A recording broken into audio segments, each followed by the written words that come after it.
Good morning and welcome to 365 Days of Amazing Stories with Theo Mayer. Here we're on day 271, and I'm continuing the story of Bluebeard.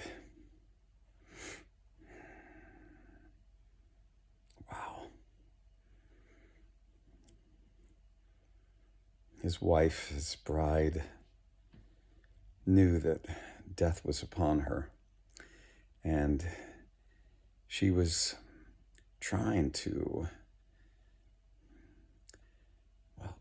spare herself, of course, and was biting for time in order to try, hope the call that she had sent out would be realized.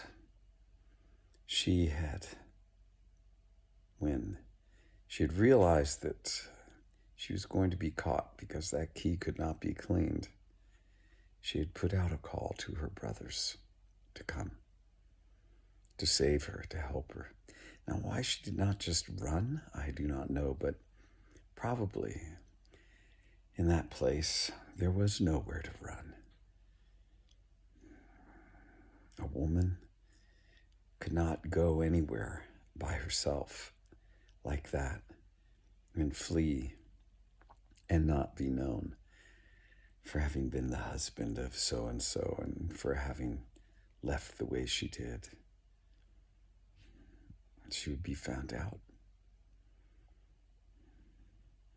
She had called out to her sister, Anna, and had said, Anna, you must help me.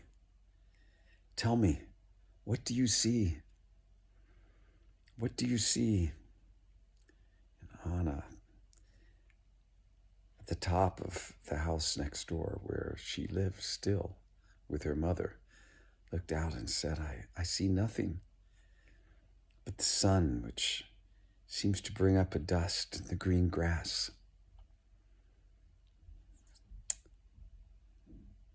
She went back and again was in despair, sitting in the room, and Bluebeard was yelling for her to come down, and she kept asking for a moment more and a moment more. She kept calling out to Anna, what do you see? And Anna would return the same message that she had before. This went on for some time, and Bluebeard was now getting extremely angry and yelling at her and saying that if she did not come down immediately, that he would come up after her.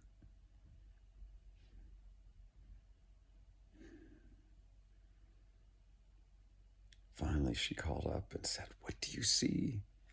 Anna, what do you see? She said, I see 2 horsemen approaching, making quite a dust at a gallop upon their horses. She said, it's our brothers. They have come. They have come. Call out to them. Give them a sign to make haste. Anna said she would.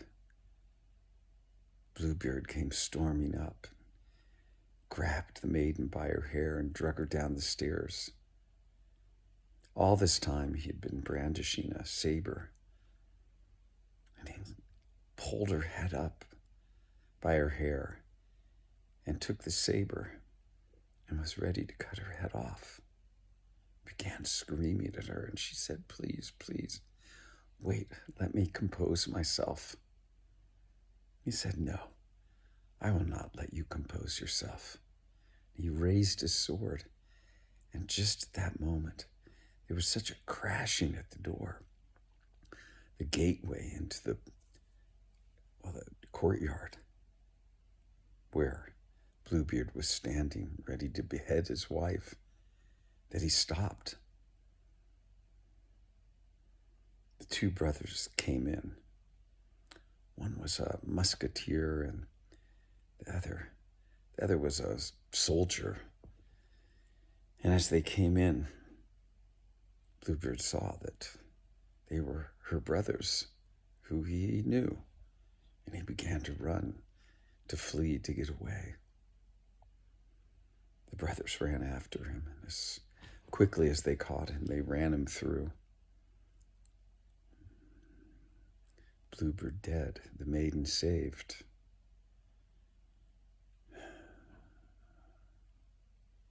What a trauma.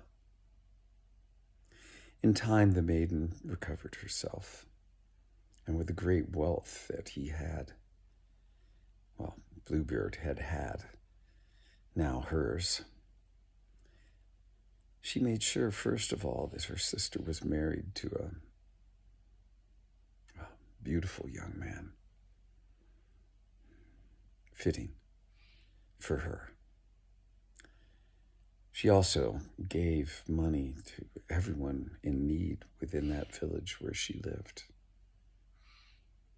And eventually, a man came into her life and provided the safety and comfort that she'd always wished for.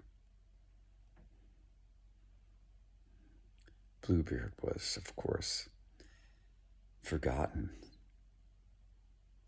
But those horrific deeds left almost an imprint on our collective that is hard to cleanse, just like the blood upon that key. One can try to wash it away from one side, but then it appears on the other. Here lies the story of Bluebeard.